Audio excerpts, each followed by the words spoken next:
Hey, how you doing, guys? I hope everybody's sitting back, relaxing a little bit.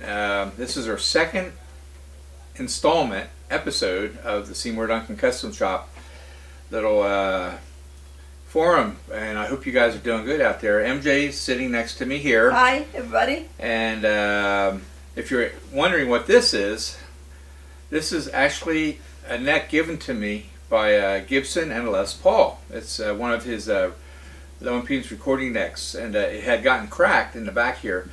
So Todd Money from Gibson Custom Shop sent this out to me. He thought I'd enjoy it, and I have it permanently hanging on my wall here in the custom shop and everything.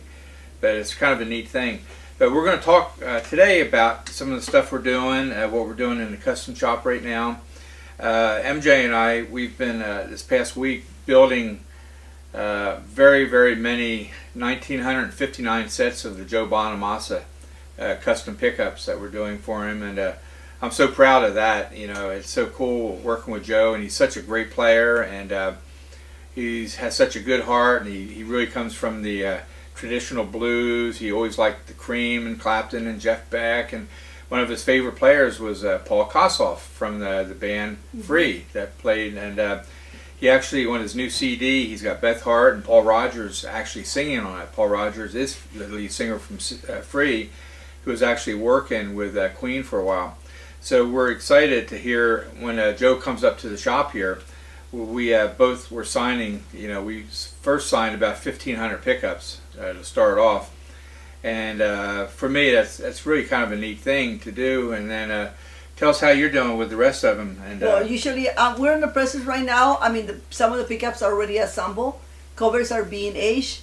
And I mean, Seymour is going to have fun kind of putting all the decals in the bottom place of all those pickups and the Seymour Duncan Custom Shop label as well.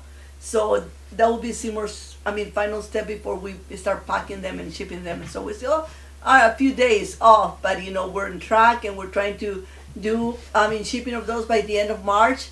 It's a great project, great product.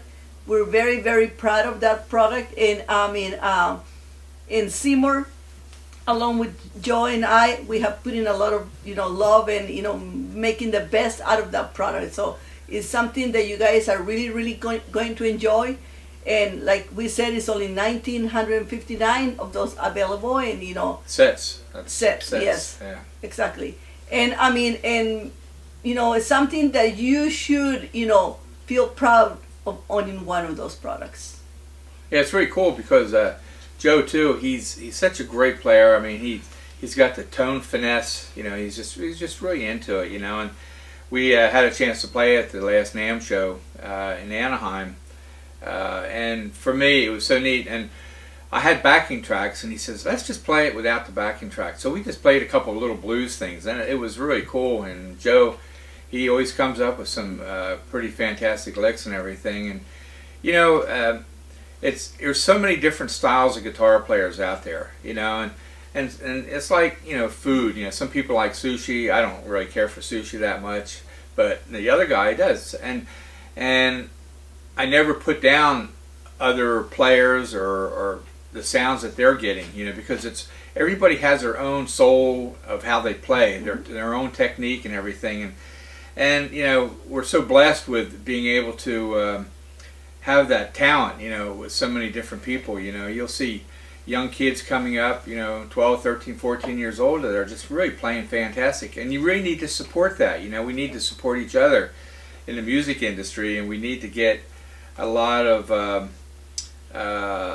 share guitar players with each other. If I hear of somebody, I like to let you guys listen to him, and the same way, you guys write me all the time, have you heard this guitar player, have you heard that?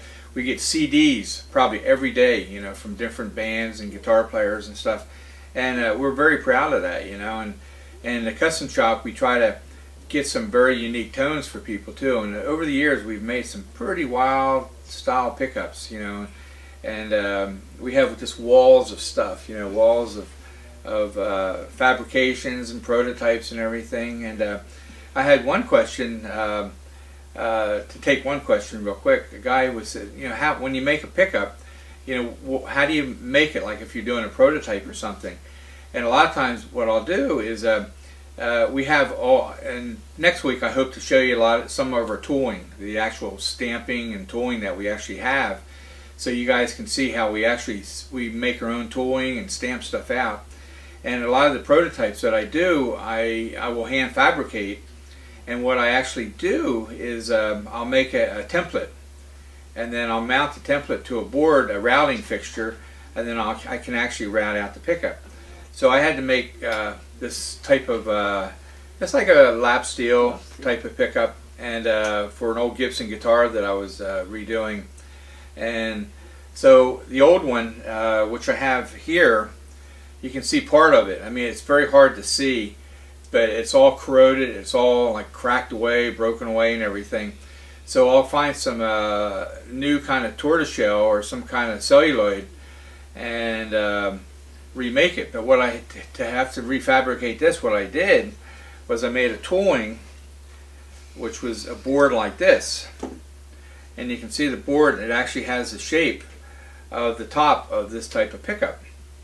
And so when I made this one, I made just a prototype of this one so I could play around with different pole spacings and a number of things. But you can see it's three-dimensional, and it's this part here you have to make really clean so you don't get any bumps or humps in it. So you can, when you route it, you get a very clean cut, so you get a real nice clean piece like this, you know, so you can really fabricate your own pickups and everything. So for me, I enjoy doing it. And then we had a request to do a telly, a 7-string telly.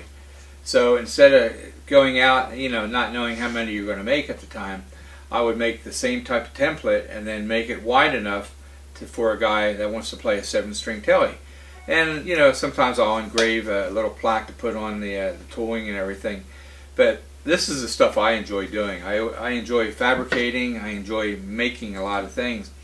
And we're going to be talking about Mr. Bob Bain, who's on the cover of Vintage Guitar Magazine this month, which we're very proud of, and our real long association with him, and for one, being a friend. And he would come up and visit the factory. But on the cover of the Vintage Guitar, you can see his 53 telly that Paul Bigsby made some of the hardware for it.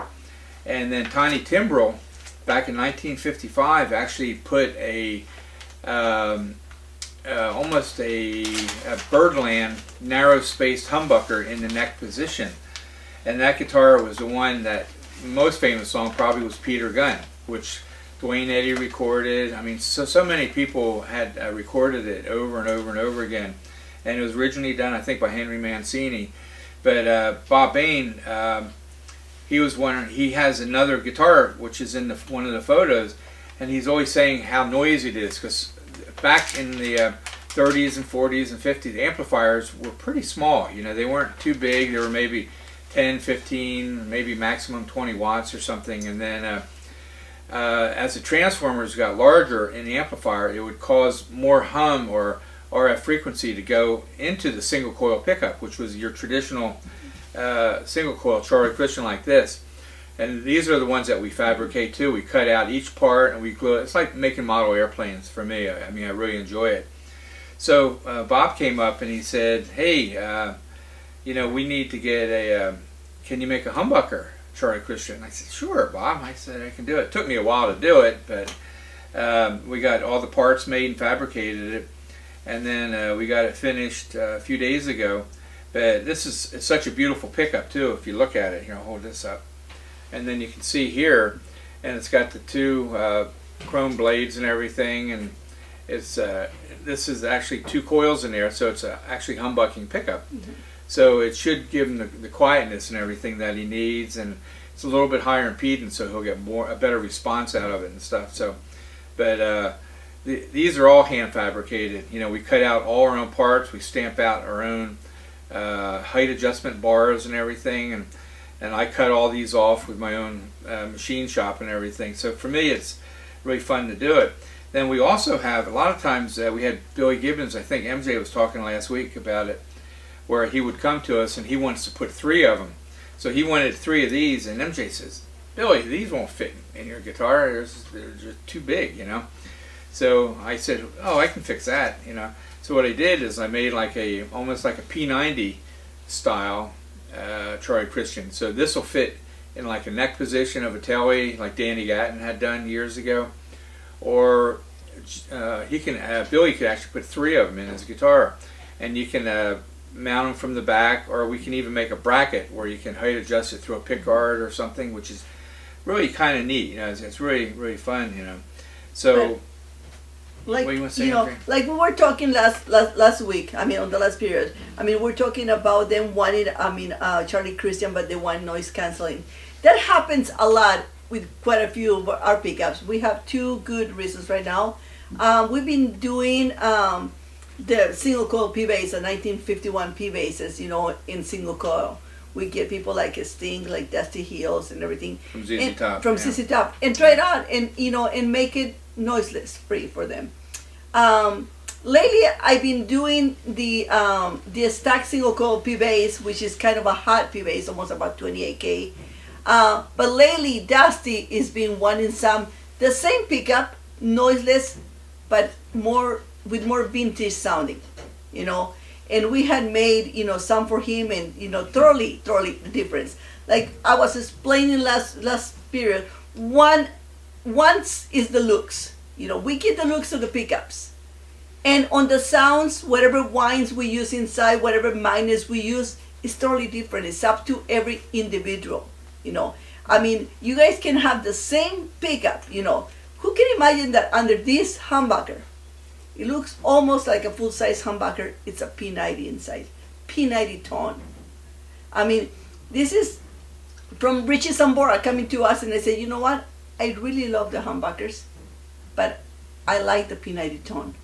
I love the single coil tone in my guitars. It didn't take us long to go ahead and do it. So if you see this pickup with a cover, without a cover, you see a full-size humbucker. You will never guess that you're getting a true single coil tone out of this particular pickup. And we play with your whinings, we play with your minds. Because whatever we do and whatever we come with is because you are letting us know what your needs are and what is the needs of your guitar. And then we put those in our table, and this is what new stuff comes out of. Not only from us, we do, and we are very creative, but we also need the mind of you guys, your new creations, your new, dreams, and we can make them come true in here in the custom shop. As you guys can see, Seymour, he loves to play with a lot of stuff that, make different colors, different shapes, and, and... Yeah. There's a Troy Christian mandolin, and I had done this for Tiny Moore way back. He was playing with Merle Haggard and a bunch of guys back in the 80s. And so I have all these little things. Here's a nice mahogany one, Troy Christian. Here's another, just a black with a thicker binding on the outside of it. Here's a 8-string Troy Christian lap steel pickup that I was doing. And another guy came to me, wanted a rectangular place for a neck pickup. So I actually bind all these edges. I'll put 2 or 3 strips around it and glue them and cut them. And then like the template I was showing you here for the 7-string telly, here's the actual piece of flat work, which is a 7-string telly, which is so neat. So for me and MJ, we can make anything. I was a model builder. My father had, he worked for DuPont's, but he had a hobby shop. And every week I'd build 3 or 4 model airplanes and balsa wood planes, and we used to fly airplanes and everything. And I really learned how to cut balsa wood and how to trim and do angles. And so we make all our own fixtures here, which is really a fun thing. So any kind of shape you guys need with your pickups, we can actually do it. At one time I made SRV for Stevie Ray Vaughan, and they were the actual letters, and they were actually pickups underneath each letter, which was so cool, and so when we have them around here somewhere. But the stuff we do is really pretty neat. And also, like right here, this pickup here, this is a low impedance pickup that Gibson also sent me, Todd Money, from the custom shop. And I'm so proud of having these little artifacts and everything. And then here's something I thought you guys would get a kick out of. Here's one of Seth Lover's mailbox signs that he gave me a long time ago when he moved, I guess from Garden Grove or something, and so I thought this was really kind of neat to have. It's to me a cool historical piece, you know. And but having this guitar neck is, for me, it's really kind of neat. You know, you can see where all the fret wear, where Les would play all the time, and he's always an amazing player. You know, I mean, Les, he's done so many great things to inspire so many musicians and stuff too. And I've known him since I was like 12, 13 years old, so it's pretty fun, you know. And another project I had was years ago. I was requested to build a giant Stratocaster for the Guinness Book of Records. This was in 1984, and you can see it here, this large guitar, and I think it was 10 feet 11 inches tall. I forget the measurement, but there was a bunch of us that built it, and it was really kind of neat. But I made 4 pickups instead of just a 3. I always make it an extra one. So here's one of the actual pickups that went into that guitar. And when you look at it, you say, wow, you know. But these are the actual Alnico rod magnets that are in a smaller pickup. They're staggered like pretty much close to what the old vintage stagger was. And the B string, someone was asking me, why is the B string lower? Because the pickup had to be compensated for the string gauge that was being used. And a lot of times the B string was quite loud because it was the largest diameter. Because when this pickup was designed, the G string was an actual wrap core, you know, and all these 4 strings. So they had to bring these up a little bit because they had a thinner core diameter. And so when they put the wrap on it, they needed more volume from it. So they would produce these. And then the B and E string here were always a little bit too loud. So Leo brought the pole pieces down to compensate for the string gauges. So that's kind of a neat thing. But this is the actual size of the pickup using this large guitar here. So, but projects like this to me are a lot of fun. I mean, we get a lot of stuff, and we talked at our last session about how we did the guitar that was in the Discovery TV show, you know. And did we get a winner for that? The weight? Yes, Did we we ever did. find Yeah, out? we did. It We was did. Ed Hunter. Ed Hunter? Ed Hunter. You know, Yeah. and when we talk about Seymour says, always making an extra one. I mean, we're great believers, or you know, like we said last time, saving the specs. Sometimes saving the specs is not, you know, 100% accurate, because you know we know we recreate stuff and we do it to the old vintage specs, but sometimes we know that, you know, pickups have dings and dents here and there, you know, and this is a perfect, example in here. When we recreate the pickups for the Frankenstein guitar, you know, that Eddie's been playing for years, this is the prototypes that we did, you know, for that particular guitar. We needed to age the pickup on ways like the way he had it aged on the guitar, you know, aged. All the string wear marks The- that would happen to the Yes. plastics, you know. And the switch, and also the single coil, even if in his guitar it's not working, you know. But we needed to go ahead and do it and recreate it on a way that it was done the way it needed to be done, you know. And this is when we said, you know, can you guys duplicate that pickup? Of course we can, because we know every single detail that goes into this pickup. On the making, on the aging, everything comes into that. A lot of times the wear on certain plastics will wear a different way. And the old pickups that were in his guitar were made of a certain plastic. So we would find out what that plastic was and then go from there and recreate that plastic just so we could have the right kind of plastic. Because if you use a polycarbonate or a nylon or a lot of the ABS plastics that are out there, they're not going to wear the same way as what we had to do for his old pickup. So we strive to get the right parts, you know, the right materials, the right part, right specifications on the parts. And I'll look and look and look to find, you know, that particular thing that I need and stuff. So, but there's so much to it with the design, with the pickup. And but like making stuff like this, you know, they came to me and they said, "Can you make it?" I said, "Sure." So it's a fun project. I mean, these.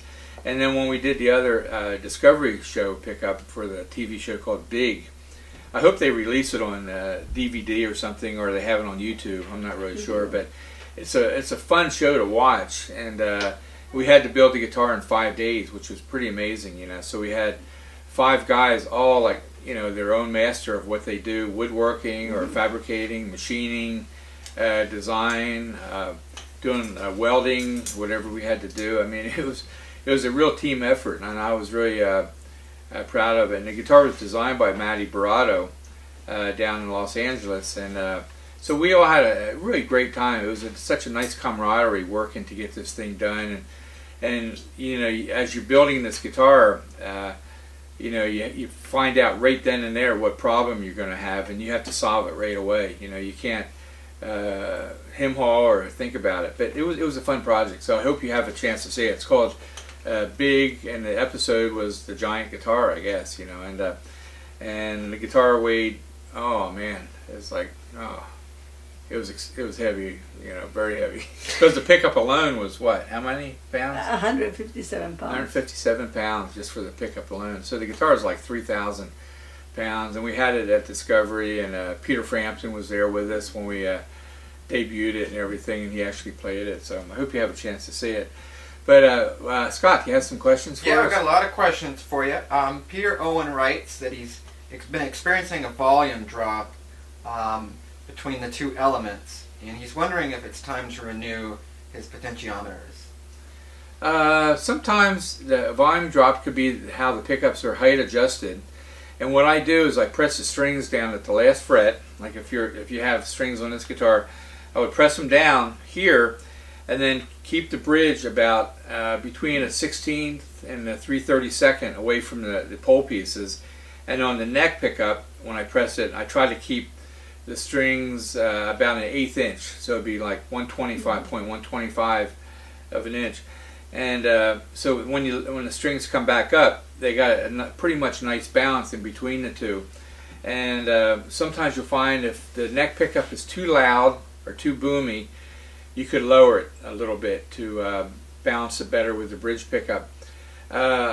When he talks about the 2 elements, I guess he's referring to the 2 different pickups that are in the guitar. What I would do too is sometimes you can get it's a cleaner for your potentiometers. It's electrical contact cleaner, and we use a stuff called Deoxit. And you find it at electronic stores, and I'm sure Fry's Electronics, if they're near you or anything, you can find it.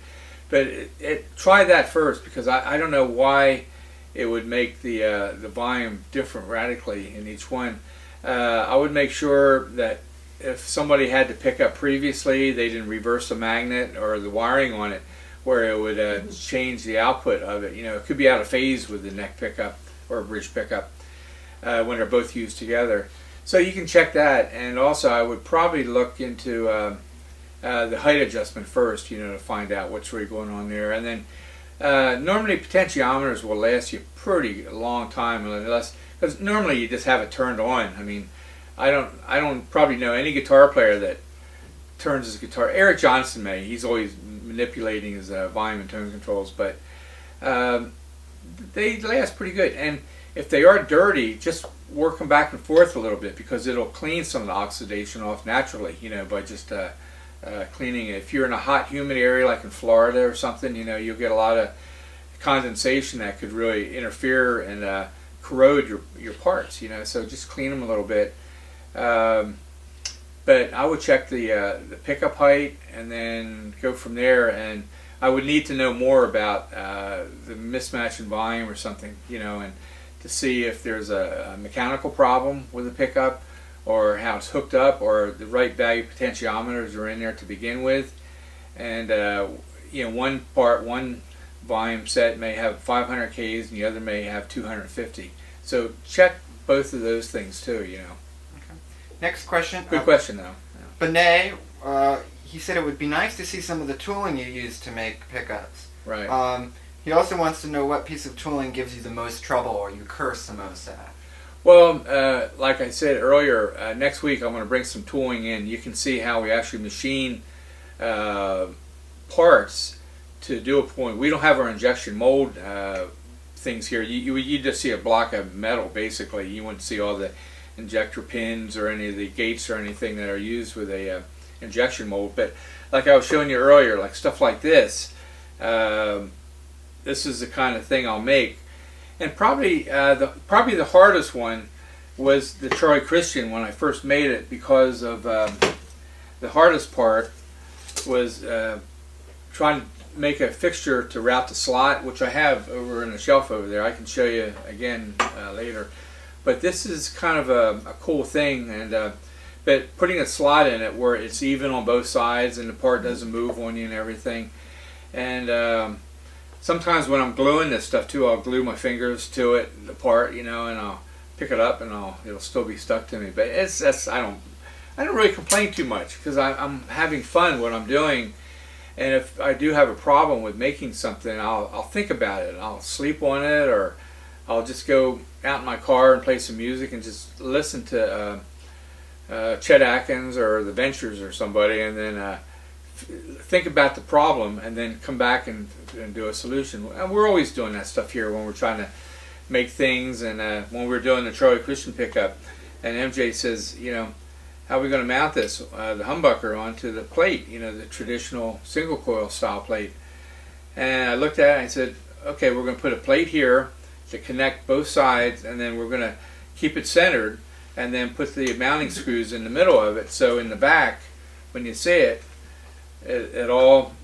everything's centered properly. Because when Bob puts this in his guitar, if we would have hooked it up or mounted it to this side of the pole piece or the other side, this coil here would be either too close or then too far away.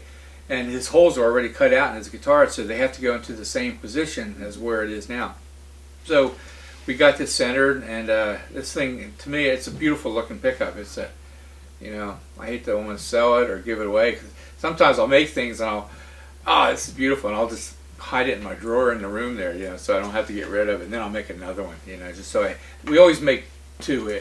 No matter what we have, we always make two. And when we did the Guinness or the big guitar, we actually made I made 4 bobbins, and they were huge bobbins, and each bobbin had to be fabricated and cut out, and everything had to be cut, and all the studs and things had to be machined here and stuff. And so, you know, stuff like that, it just takes a lot of time, and we had to put so many magnets together to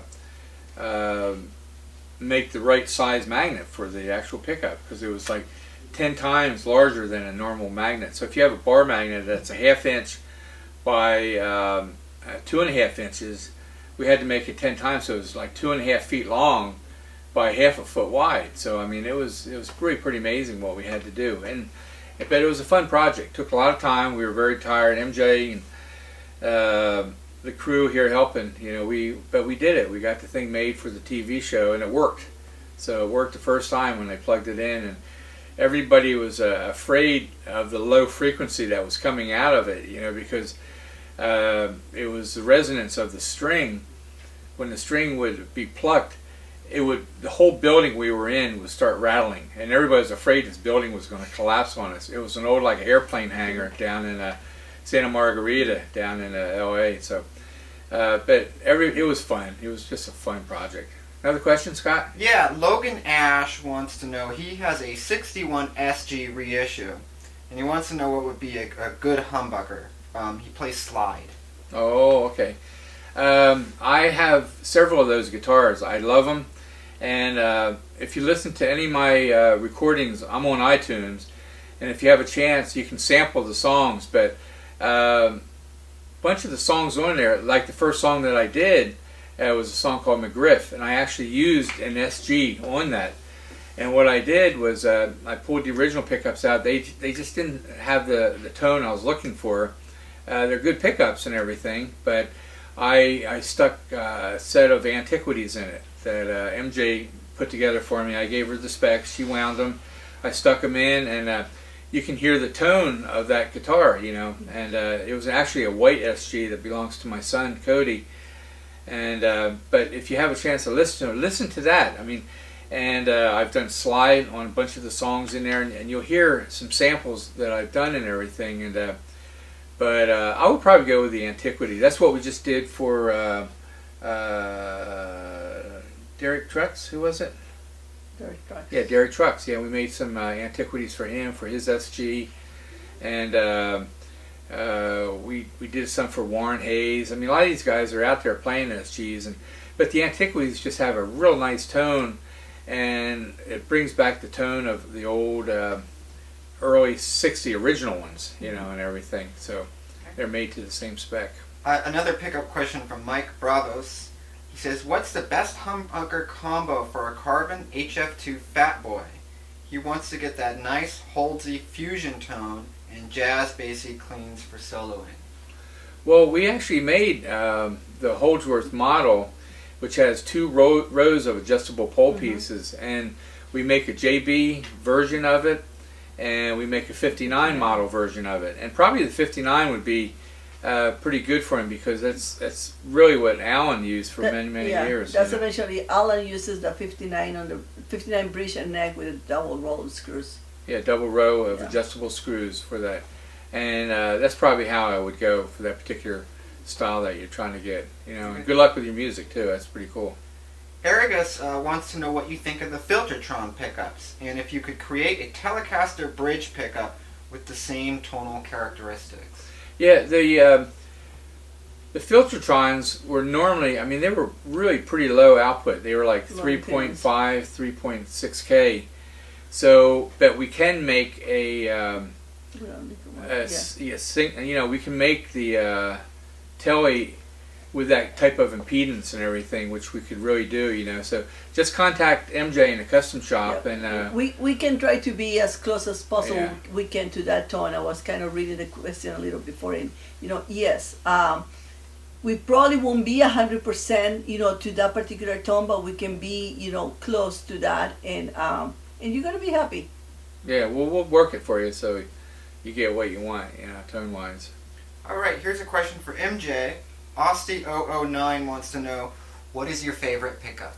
You know, I'm sorry, but until probably a couple of weeks ago, it used to be, or it is one of my favorites, the 78 model. But with all the heart and soul that we're putting right now to the Joe Bonamassa, and Joe signing me a special set of bottom plates and, you know, and everything for my guitar. So I think it's going to be between those two, the 78 model and the new Joe Bonamassa pickup set. You know. Chris of Arabia has kind of a mathematical question for you guys. If you know how many pickups SD has produced over its long history, or how many you have each personally wound? We make about 25 to 30,000 a month at Seymour Duncan, and we've been doing that for years and years and years. Oh boy, man, you think, you know, there's about a mile of wire in each, like, single coil pickup, almost, you know, it's about,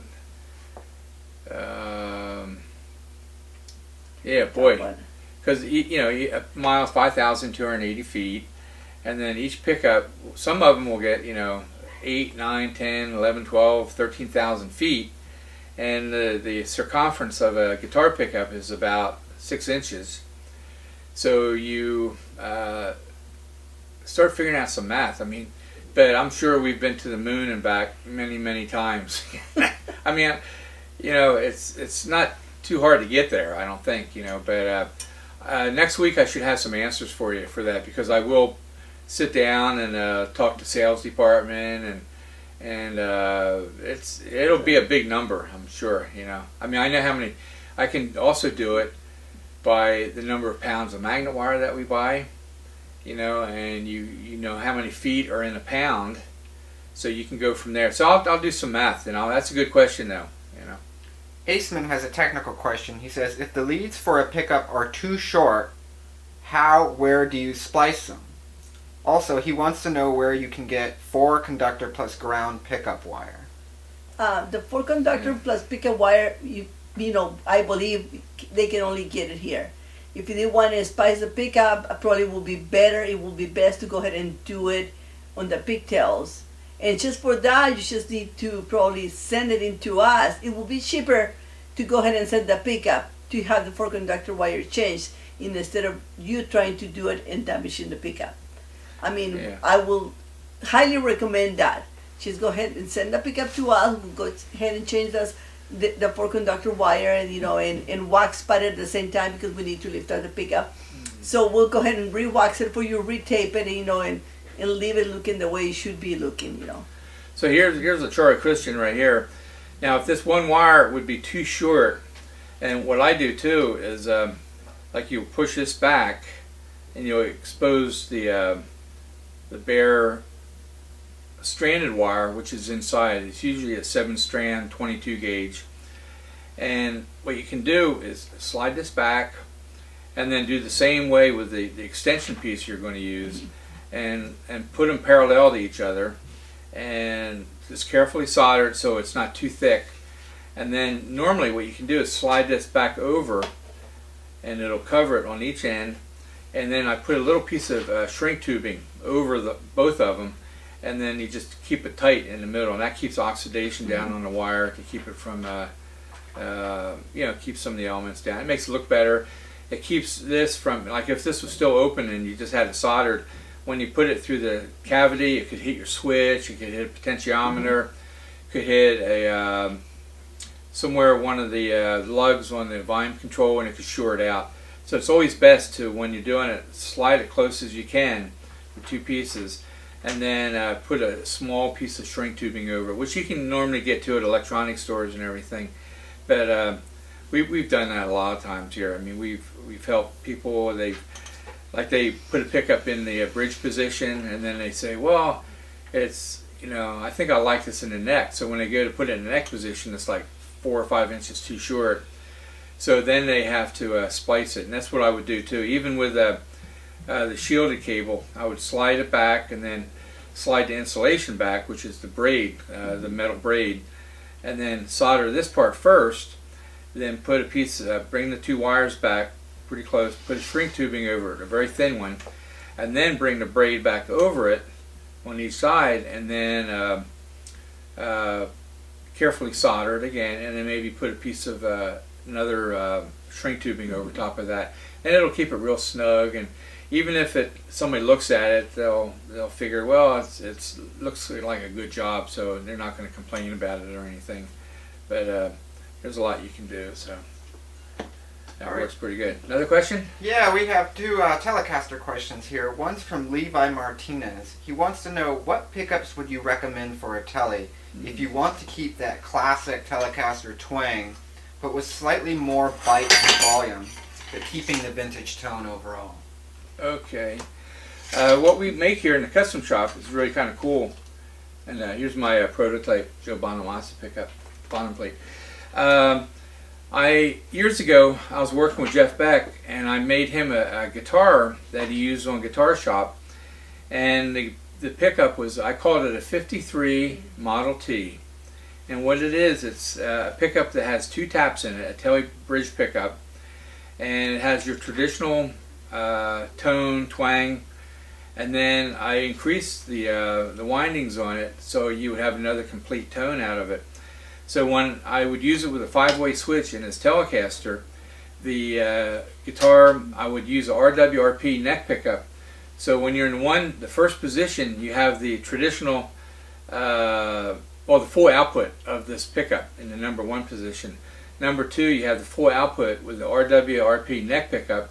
So you get a real nice, like a jazz tone out of it, because it's warm and it's quiet, it's humbucking, and it just has a nice clarity to it. And then in the number 3 position, your center position on the 5-way switch, you're using the neck pickup by itself. And then in the number 4 position, you're using the first tap of the Tele and the neck pickup RWRP. So it's humbucking, and you get a little bit more twang out of it. So it's really kind of neat, and it's quiet. So when you're in a bad nightclub situation, or on stage, or even in the studio, or at home recording, where you have the computer monitors buzzing and humming and everything, you put it in the 2 and 4 position, and your Tele is quiet. And then when you put it in the number 5 position, which is the switch is next to the neck, facing the neck, you're getting the first tap of your telly here. So you get your traditional telly tone, but then you have the other 4 combinations of wiring and the way the pickups are wound to get a real unique tone out of it. So that's pretty neat. And you'll actually hear that too. Is I did a song called "Okay Roy," and I used the far front position. Well, I had it on I have an Esquire that I put it on, and so I made it so it's a just that real traditional telly sound. And you'll hear it. You can sample it on iTunes. It's called "Okay Roy," but check it out. It's really kind of neat. So, and you'll be able to hear different styles that I play. So it's kind of neat. Now, John Nichols, he had a pretty similar question. He's looking for one to drop in his older telly with its ashtray bridge cut down in length to accommodate his new pickup. And when tapped, he still wants to get close to an old spanky telly, but without the treble bite when cranked up. Yeah, So that'll work. Yeah, the 53 Model T is perfect for that, and I think he'd really like it, and we can do it here in the custom shop, and we have schematics we can send to you how to hook it up, and it's a real clean setup and everything, which works out really good. But good question too, Charles Payton has a mahogany Strat with a screaming demon in the bridge, and he wants to know what's a good neck pickup that goes with that. An SSL2. Yeah, probably SSL2 or even a cool rail in the neck position. Keep it humbucking and everything too, Krober's asking, what pickup would you recommend for a Hendrix-like sound? Ooh, boy. Well, I would almost go with a left-handed style. If you're right-handed, I would use a left-handed stagger on your pickup, because when Jimmy played a right-handed guitar upside down, the pole staggeredness was different. So instead of having the the thin high E string under the E and the B position, it was actually like this. So he had his high E string under the E and A pole piece. So his E and A down here would have, he would have a different tone. So, but you can order from the custom shop a left-handed staggered, and I would almost do it like a left-handed antiquity kind of wind on it, which would be real traditional to his old guitars. And that's basically what I wound him in his white Strat that you can see. If you ever see him playing a white Strat with the black hat with the rings around the top of the brim of the hat, that's the guitar that I had made the pickups that Roger Mayer put him in. And we're going to have some pictures next week too. I'm going to print some up so I can hold them up and show them to you and everything, some of the artists. So, but I would do that for that Hendrix type of tone. Great. Now, there was a question last week about where you'll be signing the Joe Bonamassa pickups. Right, yeah. And Here. yeah, this is like a prototype, but Oh, you can grab one of the bottom plates from right there oh, there we go. and show it. Is that going to be in focus? Probably out of focus. But we'll be signing it on the bottom. We have a real unique patent applied for looking Bonamassa sticker that I'm putting on. And then we have another sticker. We're going to have some specs on it and everything. So, but Joe and I, we signed it on each side of the bottom plate. And some of the ones that Yeah. Joe signed, you guys said, Joe didn't sign this.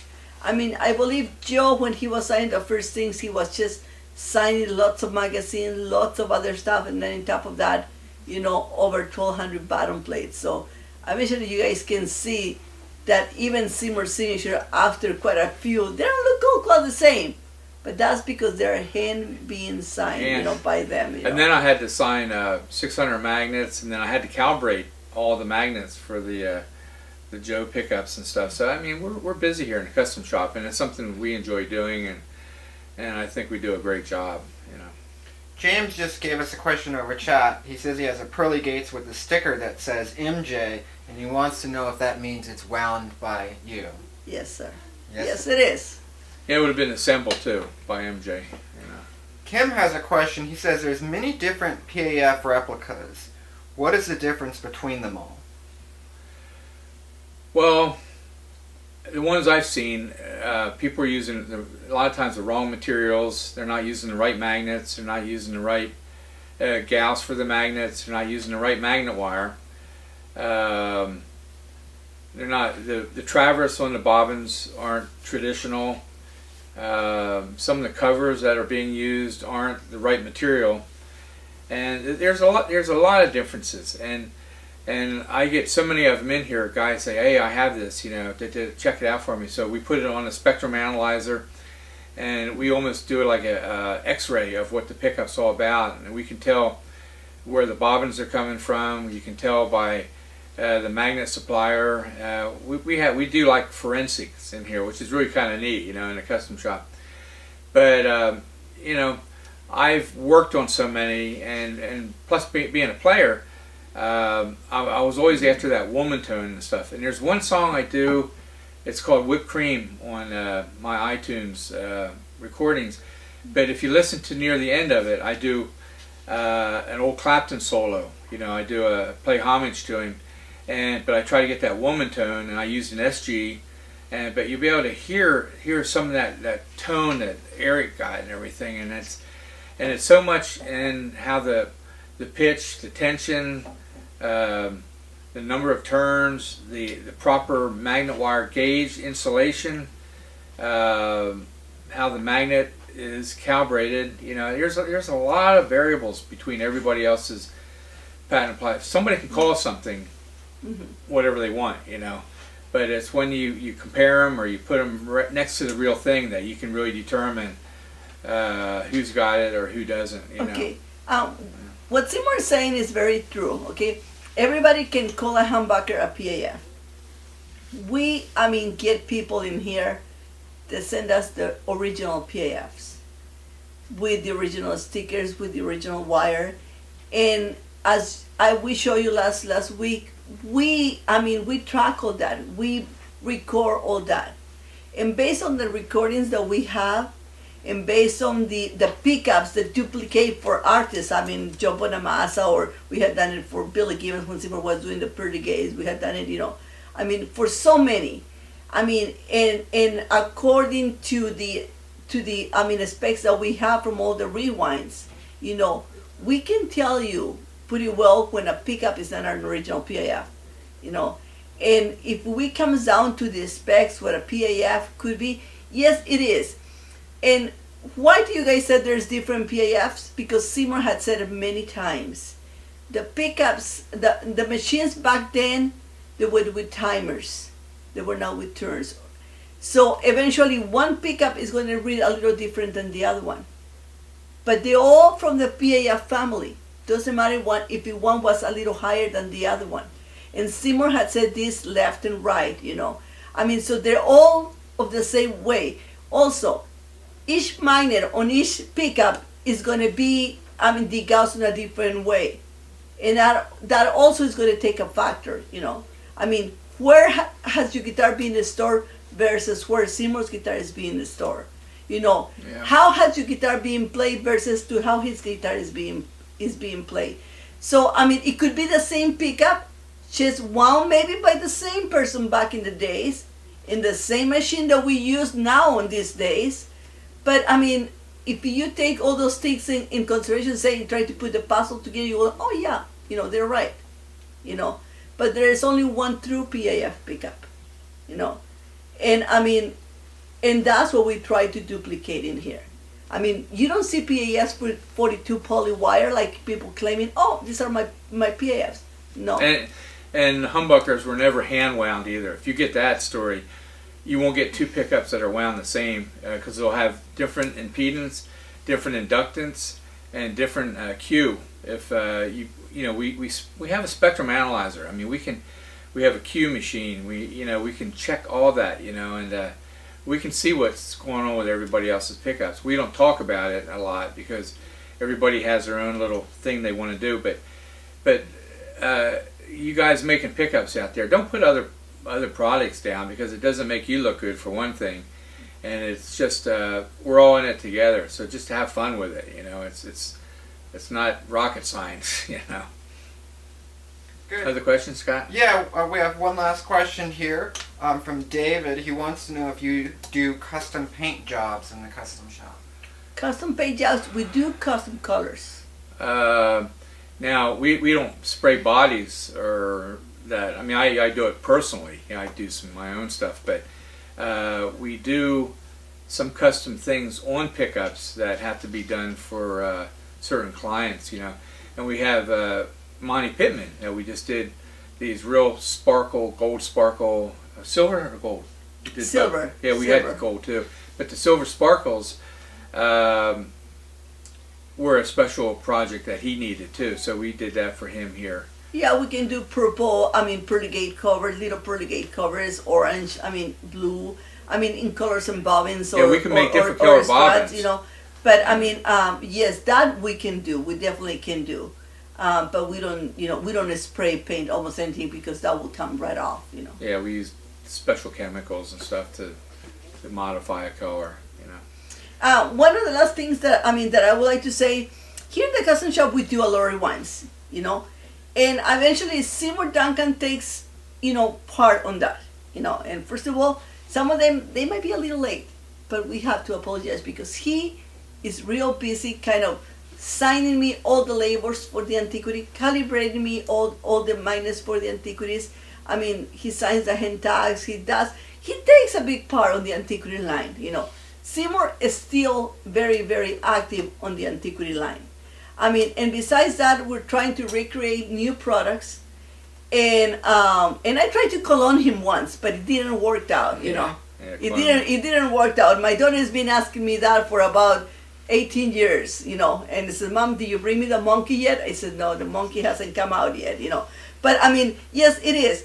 And we gear weird pickups to be repaired.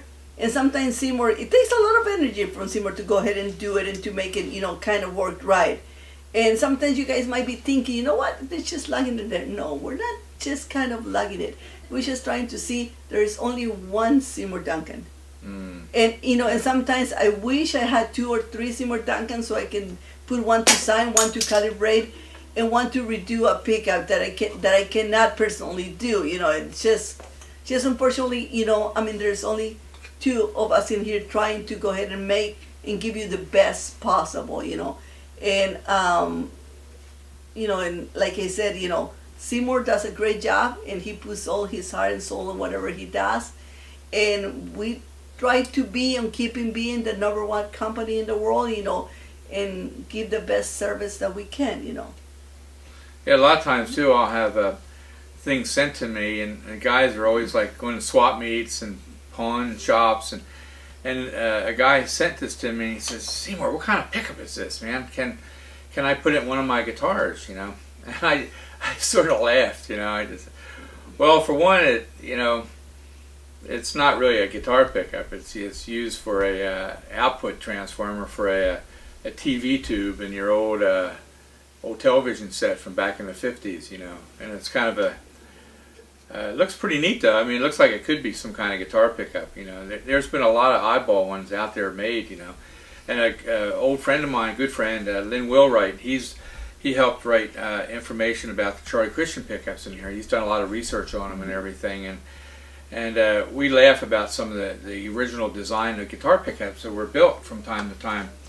But I respect all these builders from the past who have made things. You know, especially Leo and his crew, Freddie Travaras and Doc Hoffman, some of the early stuff that they designed when Fender was first starting. You know, they were doing a TV repair business and everything, and then the guys with Seth Lover, at Gibson, when he got hired to design the humbucking pickup, and Ray Butts from Gretsch was doing the Filtertron around the same time as what Seth Lover was doing. So both of them were parallel with each other with building pickups and everything. I think more of the humbuckers were starting to be used with Gibson, so maybe that's why the popularity was so much more with a Gibson humbucker than a Gretsch. And so for me, meeting all these people, and I always have tried to find some of the old pickup builders and talk to them just for the history of it, for one thing. Dan Electro, that company, and some of the early, the Hofner, the Hohner pickups, you know, the Carvin pickups, you know, all these companies have helped me, answer questions for me over the years, which I really respect and I really appreciate. And I want to thank all those guys too for making making what I do enjoyable and always learning. You know, I learn something every day about a product or a pickup, and if you guys have some oddball stuff too you want to know more about, you know, let me know, send me photos or whatever, and let me look into it. You know, because we have a lot of history here about old pickups. And out there, if you're a pickup builder, you know, just go ahead and send us an email. You know, let's go ahead and try to get, I mean, a list going. You know, and one of these days, whenever you guys are in California or Seymour is another place, and you know, and put a few of you guys together, because if one thing that I have learned from Seymour is respect, and especially respect for other pickup builders. You know. And I mean, TV Jones knows that very, very well, because I love that guy, and you know, and always play my respect to that, to Bill Lawrence, to, you know, almost anybody.